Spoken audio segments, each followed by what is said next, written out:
எதிர்கட்சி தலைவனை பார்த்தாவே தப்புன்றது. சீமான் அவர்களுடைய கட்சிக்காரங்களே சீமானை திட்டிக்கிட்டு இருக்காங்க. அதுதான் இந்த மாதிரி நீங்க எல்லாம் கலப்பி விடுறதுனால அவரோட பிரச்சனை தான். பொட்டி வாங்கிட்டேன்னு சொல்லாதீங்க பைத்தியக்காரங்களா, பொட்டி ஸ்டாலின் கொடுத்தாருன்னு சொல்லுங்க அப்படிங்கிறாரு. சீமான் கட்சிக்காரர்கள்லாம் பொட்டி கொடுத்தா ஸ்டாலின் கிட்ட போறதுக்கு தயாரா இருக்காங்க.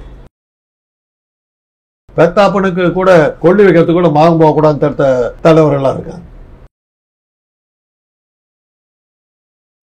Q&Q Pharmacy. Invest smart, earn extraordinary, guaranteed return, 100% buyback assurance. Q&Q Pharmacy.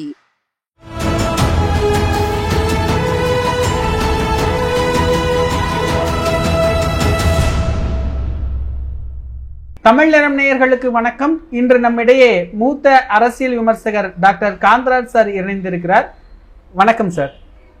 அரசியல ரொம்ப முக்கியமா பார்க்கப்பட்டது என்ன அப்படின்னா, ஸ்டாலின் அவர்கள் சீமானை சந்திச்சது. சீமான் போய் சந்திச்சார். ஏன் அதுல கூட சீமான போய் ஸ்டாலின் சந்திச்சார்னு சொல்லி உங்க ஆசையை தீர்த்துக்கிறீங்க. ஸ்டாலின் தான் சீமான் விட்டு போனாரா சொல்லுங்க, எனக்கு அது தெரியும். ஒருவேளை போனாரான்னு சீமான் தான் ஸ்டாலின் அவர்கள் வீட்டுக்கு போனார். அப்புறம் முதலமைச்சரை யார் வேணாலும் பார்க்கலாம், அதில் என்ன இருக்குது? அவர் கட்சிக்குள்ளார 1000 இருக்கலாம். அவர் வீட்டில் ஏதாவது வீட்டு வரி கரண்ட் சப்ளை சரியா இல்லை, அல்லது அவர் கட்சி அலுவலகத்துக்கு தொந்தரவு கொடுக்குறாங்க, இந்த மாதிரி விஷயங்களை பார்க்கறதுக்கு அவர் போயிருக்கலாம். ஒரு முதலமைச்சரை மக்கள் பார்க்கக்கூடாதுன்னு என்ன இருக்குது? அந்த வகையில் விரும்ப இருக்கலாம், அவ்வளோதான். அதுக்கு என்னத்துக்கு நீங்கள் தேவையில்லாத முக்கியத்துவத்தை கொடுக்குறீங்க? இவ்வளவு நாளா அப்படி திராவிட கட்சிகளை பலமா விமர்சிச்சுக்கிட்டு இருந்தவரு இப்போ அவருடைய சகோதரர் மூக்காமுத்து இறப்புக்கு தேடி போய் சந்திச்சிருக்கிறாரு. இதுல பின்னாடி அரசியல் எது இருந்திருக்கு? அவர் சினிமா டைரக்டருங்க சீமான். மூக்காமுத்து ஒரு நடிகர், அந்த வகையில் போய் பார்த்தாரு. இப்போ மோடியை நீங்கள் வரவேற்க போகலாமான்னு கேட்டாங்க ஸ்டாலினை பார்த்து. பதில் என்னன்னா, மோடியை வரவேற்க அவர் போகல, பிரதமரை முதலமைச்சருக்கு முறையில் போய் ரிசீவ் பண்ணார், அவ்வளோதான். பிரதமரை காந்தராஜா இருந்தால் கூட தான் அவர் ரிசீவ் தான் பண்ணியாகும். பிரதமருக்கு தான் வரவேற்பு, மோடிக்கு அல்ல. அதில் மோடி இருக்கிறாருங்கிறது தான் பிரச்சனை. அதுக்கு சம்மந்தம் இல்லை. பிரதமராக இல்லாமல் மோடி இருந்து போய் ஸ்டாலின் பார்த்துருந்தாருன்னா கேள்வி. அது மாதிரி தான் பதவிக்கு தான். சீமான் போய் சீஃப் மினிஸ்டரை பார்க்குறாருன்னா, தனக்கு இருந்த பிரச்சனைகள், தன்னுடைய வீட்டுக்கு பைப் தண்ணி வரல, எங்கள் ரோடு சரியாக இல்லை, இந்த குறைகள் எல்லாம் போய் சொல்கிறதுக்கு போயிருக்கலாம். அதுக்கே நீங்கள் அரசியல் ஓட்டம் போக சொல்றீங்க. திராவிட இயக்கத்தை தேட்டி பேசுறதுக்கு அதுக்கும் சம்மந்தம் இல்லை. அவர் போய் பார்த்தது முதலமைச்சர், திமுக தலைவர் ஸ்டாலின் அல்ல, தமிழ்நாட்டு முதலமைச்சர் அவரை பார்த்தார். அவர் பேர் ஸ்டாலின். இப்போ சீமான் அவர்களுடைய கட்சிக்காரங்களே சீமானை திட்டிக்கிட்டு இருக்காங்க. அதுதான் இந்த மாதிரி நீங்க எல்லாம் கலப்பி விடுறதுனால அவரோட பிரச்சனை தான். முதலமைச்சரை பார்க்கறதுங்கிறது ஒரு சாதாரணமான விஷயம். இங்கே தாங்க இதெல்லாம். டெல்லிக்கு போங்க, பார்லிமெண்ட்டில் பிஜேபி காரர் வெளியில் வருவாங்க, காரு இல்லை, போகிறதுக்கு வண்டி இல்லைன்னு வச்சுக்க. ஒரு காங்கிரஸ்காரங்க எங்கே போகிறீங்களா, சரி வாங்க ஏறிக்கிங்க, அங்கே அதை பார்க்கலாம். கேன்டீன் இருக்கும், பார்லிமெண்ட் கேன்டீன். அங்கே அதில் அத்தனை பேர் ஒன்றா உட்காந்து சாப்பிடுவாங்க. அப்போ தான் 2 பேரும் அடிச்சுக்கிட்டு இருப்பாங்க, சட்டையை பிடிச்சிக்காத குறைய அடிச்சுக்கிட்டு இருந்துட்டு அப்புறம் கேன்டீன் வரும், 2 பேரும் ஒன்றா உட்காந்து சாப்பிட்டுட்டு இருக்காங்க. அதெல்லாம் அங்கே நான் பார்த்துருக்கேன். அந்த ஒரு அரசியல் வேறுபாடு ஒளி நீங்களும் நான் விரோதிகள் அல்ல. என்னுடைய கருத்துக்கள் தான் வேற. மற்றபடி உங்களுக்கு எனக்கு எந்த விரோதமும் கிடையாது, தனிப்பட்ட விரோதம் எதுவும் கிடையாது. லட்சியத்தில் நாம் மாறுபடுகிறோம், தலைவர்களில் நாம் மாறுபடுகிறோம். அந்த ஜனநாயக இது அங்கே டெல்லியில் நிறைய பார்க்கலாம்.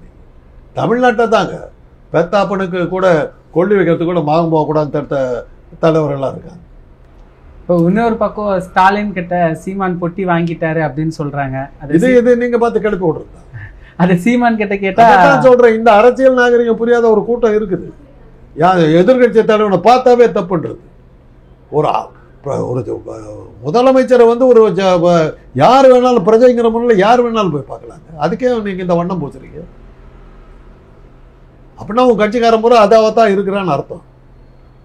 விட்டா ஸ்டாலின் கிட்ட பொட்டி வாங்குறதுக்கு தான் சீமான் கட்சியில் இருக்கிறவங்களாம் இருக்கான்னு அர்த்தம். சீமான் ஜாக்கிரதையா இருக்கு.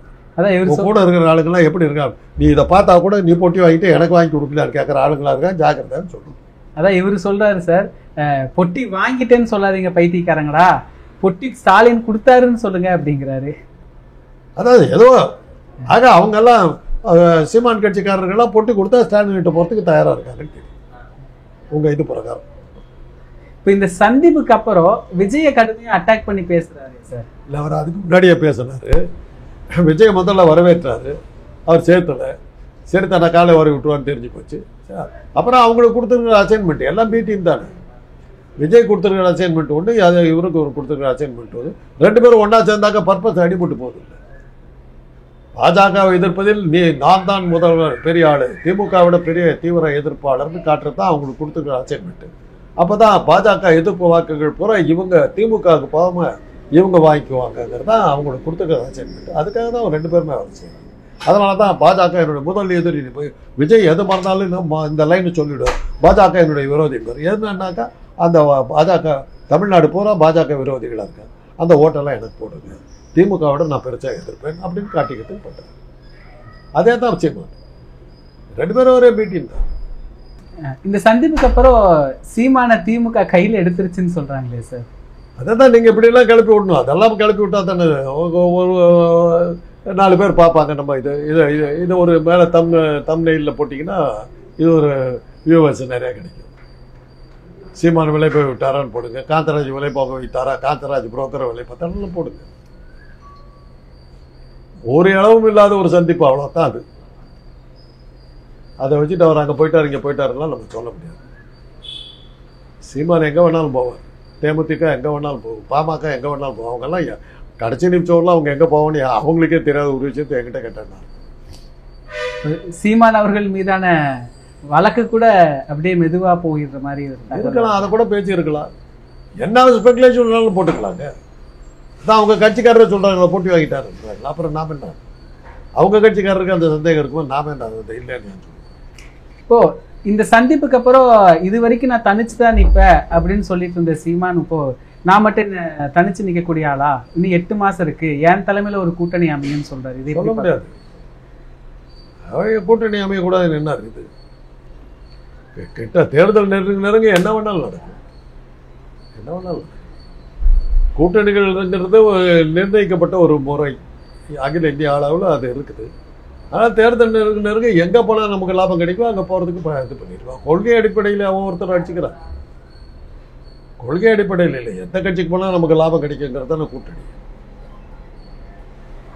அதனால் யார்கிட்ட போனால் நமக்கு நல்லபடியாக முட்டா காசை பிடிக்கலாங்கிறது, எந்த கட்சிக்கு போனால் நல்லா இருக்குமோ அதை பார்த்து தான் உள்ள பேசுங்க.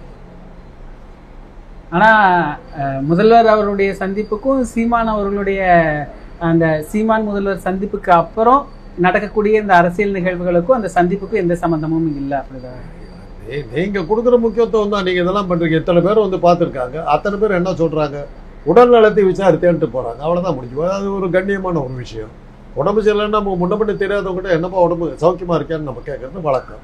அது மாதிரி கேட்டுட்டு போன ஒரு சாதாரணமான நிகழ்வாக இருக்கலாம், அதையே பூதாகரமாக மாற்றலாம். கட்சியிலேயே சேர்த்துட்டாரு, ரகசியமாக இணைந்து விட்டாரு, இது பண்ணலாம். நம்ம 2 பேரும் சேர்ந்து கிளப்பி விடுறது தான். இது ரெண்டாவது நமக்கு நான் வாய் பிடிச்சதோ பார்க்க பிடிச்ச என்ன கதை ஒன்றா வளர்க்கலாம். ஆக்கிறதுக்கு ஆளுங்க இருக்கலாம், கிடைக்கிற தலையில் பூ சுத்த வேண்டியது. தற்கால அரசியல் குறித்து நிறைய கருத்துக்களை பகிர்ந்து கொண்டதுக்கு நன்றி sir. Q&Q Pharmacy. Services available. Medicine, optical, diagnostics, audiology. Q&Q Pharmacy.